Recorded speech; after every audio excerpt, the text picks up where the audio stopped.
पूरे ट्रिप के इस वीडियो में हम निकल पड़े हैं सुनहरे सफर की ओर। तो हेलो दोस्तों, आज ये पूरे में हमारा दूसरा दिन और हम लोग निकल पड़े हैं टूर के लिए।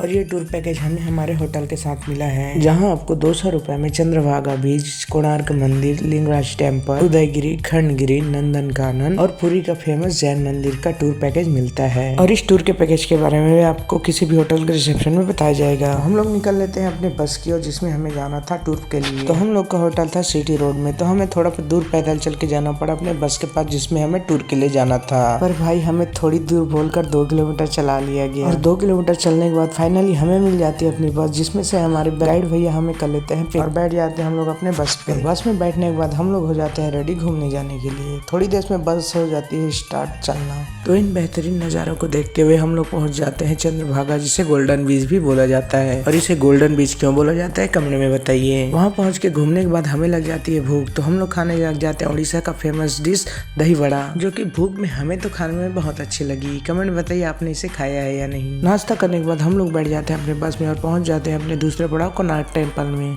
और वहाँ हमें मिलते हैं हमारे जांजगीर जिला के कुछ दोस्त, इनके साथ हम लोग लग जाते हैं कोणार्क टेम्पल घूमने के लिए। और हाँ, इस टूर पैकेज में आपको सभी जगहों का एंट्री फीस अलग से देना पड़ता है, तो ध्यान रखिएगा। तो हम लोग लग जाते हैं कोणार्क टेम्पल घूमने के लिए, जिसमें हमारा गाइड हमें बताते हैं कोणार्क टेम्पल के बारे में। और ये कोणार्क मंदिर इतना बड़ा था कि इसे घूमने में लग जाते हैं पूरे 1 घंटा। इतना घूमने के बाद हमको लग जाता है बहुत ज्यादा भूख, तो हम लोग चल जाते हैं खाना के लिए रेस्टोरेंट में, जहाँ जाके हमें पता चलता है कि ये तो बहुत ज्यादा भीड़ है। थोड़ी देर इंतजार के बाद मिल जाता है हम लोग को अपना खाना, जिसे हम लोग बड़े चाव से खाने लग जाते हैं, क्योंकि 1 घंटा मंदिर घूमने के बाद हमें जोरों की भूख जो लगी थी। खाना खाने के बाद हम लोग लग जाते हैं अपने बस में बैठने और चल जाते हैं अपने अगले पड़ाव की ओर। पहुंचने के लिए हमें लगता है 1 घंटा, जो कि था भुवनेश्वर का लिंगराज टेम्पल, जहाँ जाके हमें पता चलता है कि इस मंदिर में मोबाइल अलाव ही नहीं है। तो थोड़े मंदिर के आउटडोर शॉट लेने के बाद हम लोग फोन को रख के चल जाते हैं अंदर दर्शन के लिए। मंदिर इतना बड़ा था कि वहाँ घूमते घूमते हम लोग की हालत हो जाती है खराब, तो हम लोग खाने लग जाते हैं ठंडी ठंडी आइसक्रीम और चल जाते हैं अपने अगले पड़ाव की ओर, जो कि था उदयगिरी और खंडगिरी का पहाड़। और इसे चढ़ना उतना ही मुश्किल था जितना नीतीश कुमार को अगली बार चुनाव में सीएम बनना। चढ़ने के बाद यहाँ का नजारा तो देखने लायक था लाजवाब, जहाँ से दिख रहा था पूरा भुवनेश्वर सिटी।